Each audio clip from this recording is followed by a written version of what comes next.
गोधन। हमारे धर्मशास्त्रों में गोधन का विशेष महात्म्य बताया गया है। लिखा है, सर्वेषामेव भूतानां गावः शरणमुत्तमम्। हिंदू संस्कृति इस भावना से परिपूर्ण है कि यद ग्रहे दुखिता गावः स यति नरके नरः। किंतु जब से पाश्चात्य की हमारी सभ्यता संस्कृति के साथ सम्मिश्रण हुआ है, तब से भारतीय शिक्षा विधान के लोप होने से अधिकांश शास्त्र पुराण आदि की अनभिज्ञता के कारण गौ ब्राह्मण आदि के प्रति शास्त्रीय धार्मिक बुद्धि का लोप सा हो गया है। गौवंश आज व्यवहारिक उपयोगिता की दृष्टि से भौतिक तुला पर तोला जा रहा है, किंतु स्मरण रहे कि आज का भौतिक विज्ञान गौवंश की उस सूक्ष्म परमोत्कृष्ट उपयोगिता का पता ही नहीं लगा सकता, जिसे भारतीय शास्त्रकारों ने अपनी दिव्य दृष्टि से प्रत्यक्ष कर दिया था।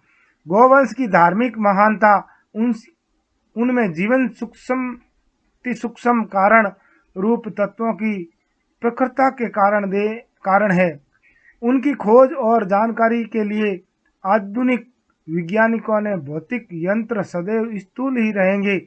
यही कारण है कि 20वीं सदी का प्रौढ़ विज्ञानवेत्ता भी गौमाता के लोम लोम में देवताओं के निवास का रहस्य और प्रातः गौदर्शन, गौपूजन, गौ सेवा आदि का वास्तविक तथ्य समझने में असफल रहा है। गोधन का धार्मिक महत्व भाव जगत में संबंध रखता है और वह या तो रितंब्रा प्राण द्वारा अनुभव गम्य है अथवा शास्त्र प्रमाण्य द्वारा जानना जा सकता है, भौतिक यंत्रों से नहीं। धर्मशास्त्र तो गोधन की महानता और पवित्रता का वर्णन करता है, किंतु भारतीय अर्थशास्त्रों में भी गोपालन का विशेष महत्व है।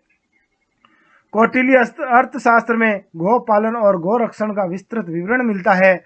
जिस भूमि में खेती न होती हो उसे गोचर बनाना का आदेश अर्थशास्त्र का ही है। इस प्रकार गोधन अर्थ और धर्म दोनों का प्रबल पोषक है। अर्थ से ही काम की सिद्धि होती है और धन से ही मोक्ष की। अतएव गोधन से धर्म, अर्थ, काम, मोक्ष चारों की प्राप्ति होती है। इसलिए भारतीय जीवन में गोधन का इतना ऊंचा महत्व है। जो हिंदू धर्मशास्त्र पर विश्वास रखते हैं, उन्हें चाहिए कि चतुर्वर्ग फल सिद्धार्थ शास्त्र विधान के अनुसार गौ सेवा करते हुए गोधन की वृद्धि करें, और जो धर्म शास्त्र पर आस्था नहीं रखते हैं, उन्हें चाहिए कि अर्थ और काम की सिद्धि के लिए अर्थशास्त्र के नियमों के अनुसार गोपालन करते हुए गोवंश की वृद्धि का प्रयत्न करें। प्रत्यक्षवादियों के लिए इससे अधिक गौ माता की दयालुता हो ही नहीं सकती है कि वह सूखे तृण भक्षण करके जन्म भर उन्हें दुग्ध, घृत जैसे पौष्टिक द्रव्य प्रदान करे। इतने पर भी यदि वे गौ माता के कृतज्ञ न हुए, तब तो उनमें मानवता का लेस भी नहीं माना जा सकता।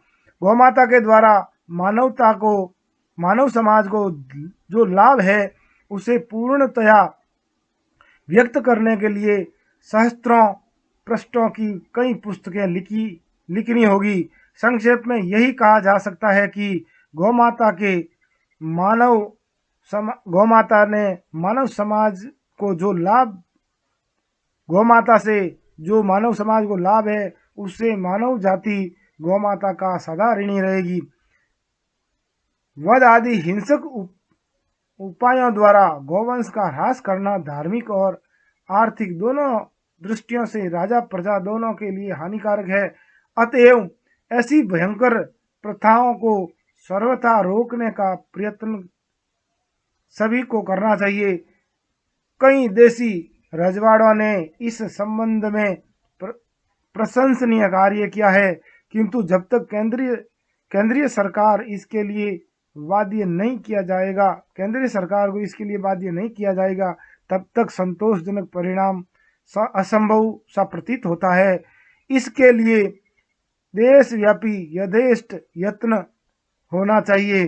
साथ ही साथ प्रत्येक ग्रह में गोपालन की प्राचीन प्रथा को बढ़ाने का प्रयत्न भी सभी सदग्रस्तों को करना चाहिए। तालुकेदारों, जमींदारों, सेठ साहूकारों आदि को चाहिए कि गौशालाओं की वृद्धि करे, जहां से आदर्श हष्ट पुष्ट गौओं के और बैलों की प्राप्ति हो सके। गोचर भूमि के संबंध में आजकल की व्यवस्था अत्यंत शोचनीय है। इस संबंध में मनु जी ने लिखा है, प्रत्येक गांव और शहर के चारों ओर काफी गोचर भूमि छोड़ देनी चाहिए।